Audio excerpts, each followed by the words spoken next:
So what's up guys? Welcome back to Andrea Judge TV.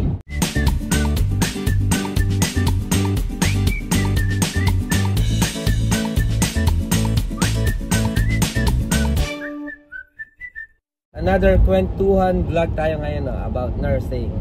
So yeah, I just want to make a vlog right now. Sit down vlog lang. Gusto ko lang makipagkwentuhan sa inyo. Kasi today is Thursday. Today is last day na ng aking night shift. So babalik na ako sa day shift ng Monday. And ayun, mixed emotion. Masaya, at the same time malungkot, no? Bakit nga ba nakakalungkot, no? Na yun nga, aalis na ako ng night shift. And gusto ko naman bumalik ng day shift. Actually ni-request ko nga yun. So ayun, nakakalungkot lang kasi naging attached na ako sa mga ka-team ko sa night shift, no? So tulad nga ng sinabi ko, mga paulit-ulit na ako sa mga vlogs, sit down vlogs sa nursing about OR, is that pag night shift ka, tatlo lang kayo, konti lang kayo sa night shift, and talagang kayo lang talaga ang magtutulungan or mag-aasahan pagdating ng mga trauma cases, you know. And then yung mga trauma cases, it is a kind of like hindi siya fixed na parang case. So, hindi mo alam kung anong dadatnan mo. So, it's like, pag sa consent, may kita mo ang daming possible. So, sometimes, hindi mo alam kung ano yung uunahin mong i-set up, no? So, ayun. So, kung may changes, malaking hassle yun. Marami kang gagawin kung may kailangan yung doktor. Pero, kung solid kayong team, kumbaga, alam nyo na yung teamwork nyo, alam nyo yung tanungan nyo, minsan hindi na nga kami nagtatanungan minsan nagtitinginan na kami, kunwari ito yung cases, titingin na lang sa saan, alam ko na kung ano yung kailangan nila. So ganun ka solid yung workflow, no? And actually may nag-comment nga sa amin, PM nurse ata, basta isang nurse bago, may on-call siyang night shift.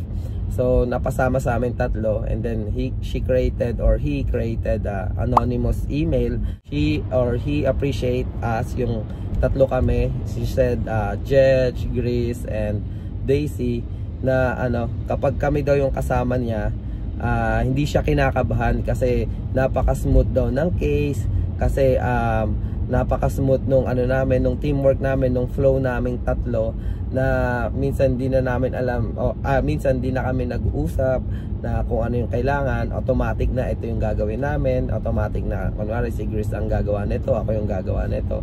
So ayun na, parang kumbaga sa basketball may chemistry na, no? So ayun, so nakakalungkot lang kasi ayun nga, nag-enjoy kami, like may bagel night kami, kwentuhan about life, you know, sa isang taon may mga party, kunwari in chargers namin nagpa-party minsan, yun, nagpunta kami, kumbaga parang solid na yung yung samahan.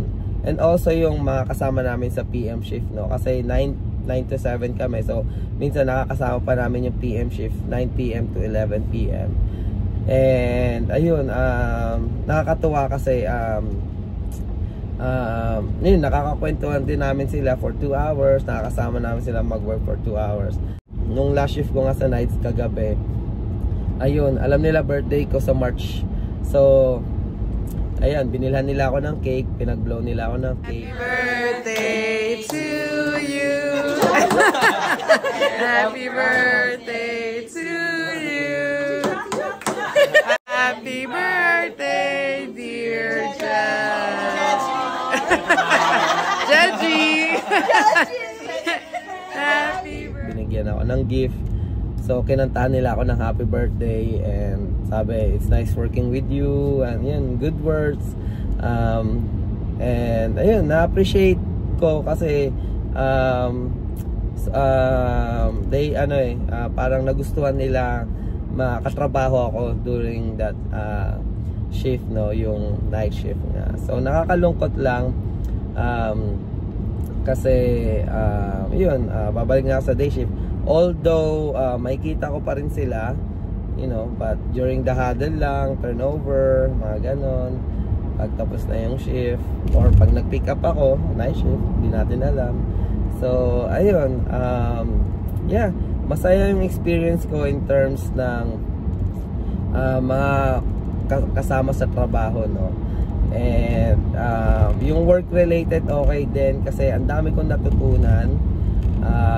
Yeah, especially yung mga doctor resident, although may kita ko sila sa days, pero I have designated team na kasi sa day shift. So possible na hindi ko na sila makatrabaho, possible na makita ko lang sila sa hallway pag umaga. Pero ayun, it's been a big help and a big learning experience for me doing the night shift.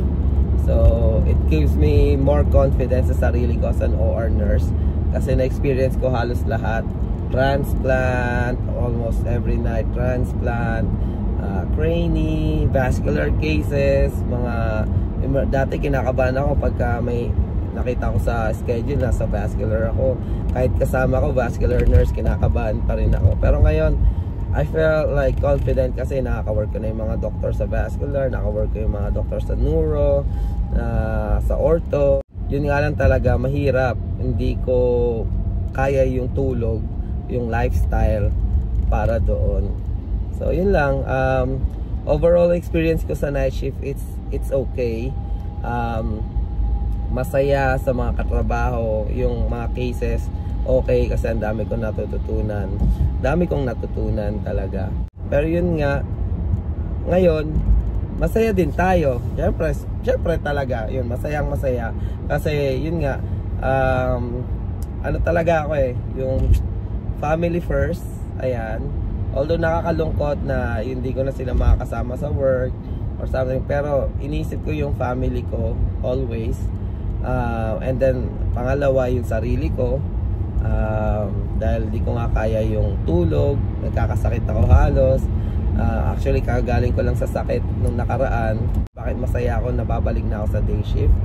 Kasi ayun nga, first of all, magkakaroon ako ng maraming bonding time kasama yung family ko. Unang-una, syempre si Klein, saka si Tiffany. Yan, makakasama ko ni sila sa hapon and gabi. Yan, makakatabi ko si Klein. Yan, makapag-movie night kami. Yan, magagawa namin yung routine namin ni Tiffany na anime night almost every night. Nanonood kami ng anime, especially pag may sinimulan kaming series, no.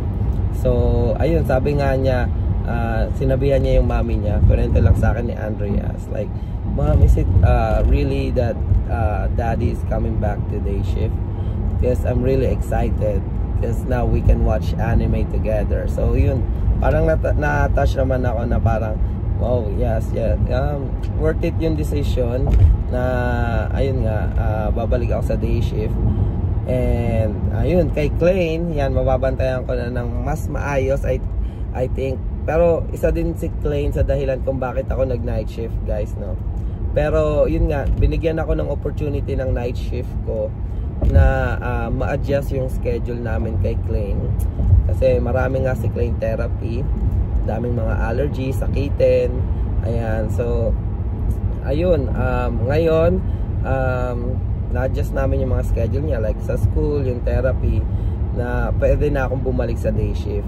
And eto, makakasama ko siya sa hapon and then sa pagtulog. So maalagaan ko siya, ma-prepare ko siya sa morning, makapagluto ako ng baon nila, breakfast nila, para si Andrea is, you know, sikasuhin lang sila magbihes kasi yun, papasok din ako.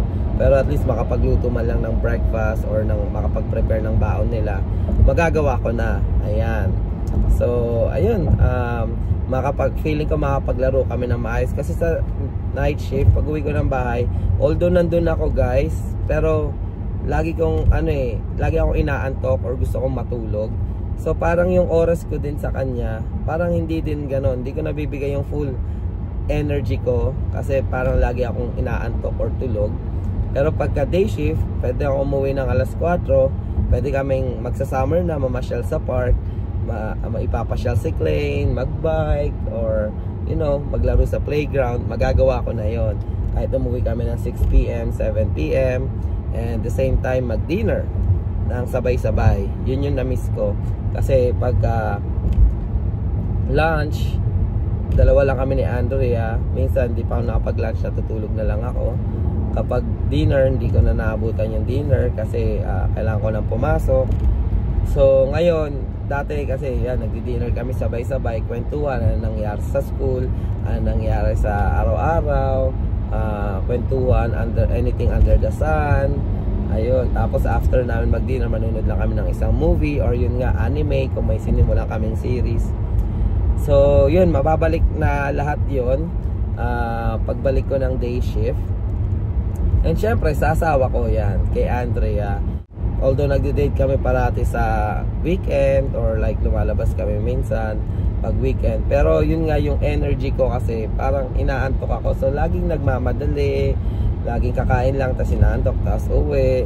Di kami masyado nakapaglaro ng billiard like yung ginagawa namin lagi dati tuwing gabi na after kumain. Minsan kung di kami nanonood, bababa lang kami sa basement, maglalaro kami ng billiard, race to 3, race to 5. Ayun, and pwede kami makapag-set na ng ulit ng mga last full show movie night, mga ganon, dinner night, yan. So, and syempre, tulad nga yan, sinabi niya sa akin na na-excite din siya na babalik na ako sa day shift kasi lalo na magsa-summer, hilig nga namin pumunta sa mga park. Like, kunwari, last summer, 2 years ago, before ako nag-night shift, like, yeah, a year ago, pag-uwi kami ng bahay, pag-uwi ako ng bahay galing work, alas 4, energetic pa ako niyan eh. Kasi hapon pa naman eh. Hindi naman ako pagurin na tao. So, I still have a lot of energy. Basta sakto yung tulog ko, 8 hours sa gabi, okay ako. So, minsan pag-uwi ko alas 4 or alas 5, lalabas kami niyan, sinet up niya na yung mga bike. Yan, nagbabike kami parati sa mga trail. Ang dami na naming trail na puntahan. Tapos nagbabaon lang kami, sandwich or merienda. Tapos after nung bike, may spot kami paglalagyan doon. And then, ayun, kakain, titingnan yung sunset. So, minsan nagpa-paddle boarding kami. Pupunta kami sa parang mga lake na malapit sa amin, mga 30 minutes away. Nagbo-boat kami, ayan. So, ayun, magagawa na ulit namin yon, especially ngayong summer. And with my full energy and yung hindi lagi inaantok, no. Yan, nakaka-excite lang na yun, gagawa ko na yung mga yon. So, ano pa ba? Syempre sa sarili ko din, ayan, makapag-vlog na ako ng medyo marami, makakagawa ko ng maraming content. Kasi guys, lately, yun nga, hindi ako, dati nakapag-upload ako like 4 times a week or 3 to 4 times a week. Ngayon, parang twice a week na lang ako makapag-upload. Nasasabaw ako sa content guys, no? Kasi inaantok ako, hindi ako makapag-isip or hindi ko alam kung ano yung gagawin kong vlog sa araw na yon. So ngayon, yan, makapag-isip ako ng mas maraming content. Dati nagbubukas pa akong card, NBA cards, ano pa ba, marami, nakapag-montage pa ako lately, pero lately hindi kasi yun nga, ine-edit ko ng mabilisan. Pero ayun, and then parang twice a week lang ata mag-upload, like parang Friday and then Monday. Ayan, kung may, sometimes may nagagawa si Andrea yung vlog ng Wednesday, nag-upload kami Wednesday. Pero ngayon, gagawin na natin medyo routine yung pagbablog ulit, like 3 times a week, pwede na siguro ulit muna yon.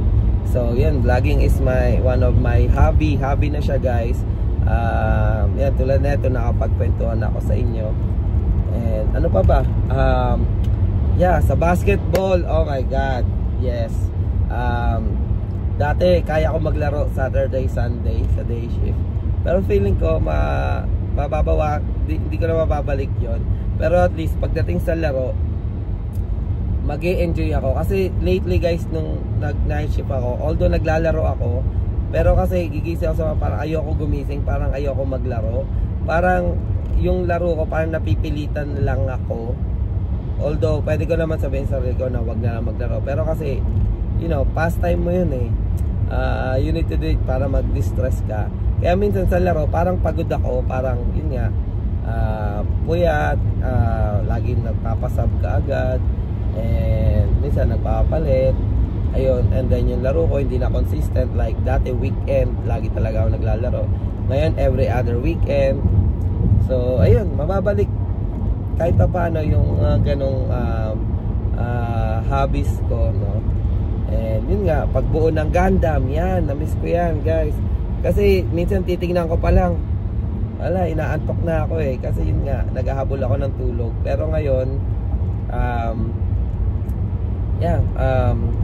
nami-miss ko. Parang, sabi ko, pagbalik ko ng day shift, siguro mga a week or 2 weeks, yan, magbubukas ako ng isa. Kasi ang dami kong backlog eh. Siguro mga 4 na Gundam set yun nandun na hindi ko pa mabuo, ilang years na. And ayun, na-try natin magbuo pa isa-isa. And yun, mga RC, yan, may ligaw mag-RC, mag-compune. Yan, kasi talaga guys, basta may 8 hours sleep ako na tuloy-tuloy sa gabi, sa umaga yan, I have full of energy na may extra pang gawin, especially sa weekend din. Ayan. So, ayun, overall, super saya ko kasi mas matimbang yung saya kaya sa lungkot, kasi nakikita ko pa rin naman sila and makakausap ko pa rin, makakamustahan ko pa rin sila. Pero yung priority ko nga is yung my family and yung sarili ko. And I think day shift is best for me and best for us, kasi yun nga, mas mabibigay ko yung full energy ko or yung full na attention ko sa mga bata, kay Andrea, and sa sarili ko. And ayun, ayan, maraming salamat guys sa pakikinig. Siguro dito natatapusin yung kwentuhan natin guys, no? Till next kwentuhan na lang ulit. And ayun, patuloy pa rin kaming gagawa ng mga nursing videos or nursing vlog like this, mga sit down vlog, nursing experience lang sa work, you know, minsan kwentuhan vlog just to stress out or mag-vent out sa inyo guys. And yeah, para at least ma-feel nyo yung mga hindi pa dito kung ano ba nangyayari sa work natin as a nurse, no? And mga Buhay America vlogs, no? Siyempre, glimpse ng aming pamumuhay dito sa US. We try to like share it with you guys, para at least, you know, makita nyo rin kung ano yung mga pinagdadaanan namin dito sa Amerika. And ayun, travel vlog, syempre we want to share the beauty of United States of America sa inyo guys, or kung saan pa man. Kaya pag nagta-travel kami, yan, we created, sabi namin ni Andrea, isa sa mga content natin is travel vlog. Para sa amin na rin yon, para at least, no, pag nag-travel kami, we document it, para may mapapanood kami din, for memories. At syempre, yun nga, sa inyo din, para ma-share namin. Tulad na, example ko na lang si Boss Dan Henry, nasa Pilipinas. So, shoutout sa iyo, sir. Natutuwa siya lagi pagka may travel vlog kami. Kasi yun nga, yun, na-enjoy niya. Parang sabi niya, napapasyal na rin namin siya. So, pag may travel vlog kami, yan, natutuwa siya. May mga ilan tayong subscriber na talagang na-enjoy din yung travel vlog. And yun, yung mga gusto din namin na-explore yan, mga ganon. Ayun. So, ayan guys, again, maraming salamat sa pakikinig. Follow nyo guys, Andrea Judge TV Vlogs, Facebook page, American Dream Journey by Andrea Judge TV. Follow nyo yung mga page na yan. You can message us to that Facebook page. And ayun, may create din akong playlist dyan guys, ayan. So para at least, pag gusto nyo mag-backtrack ng mga old videos, punta na lang kayo sa playlist kung ano yung mga gusto nyo panoorin nandun. So ayun guys, maraming salamat guys. Have a great weekend and God bless. Bye!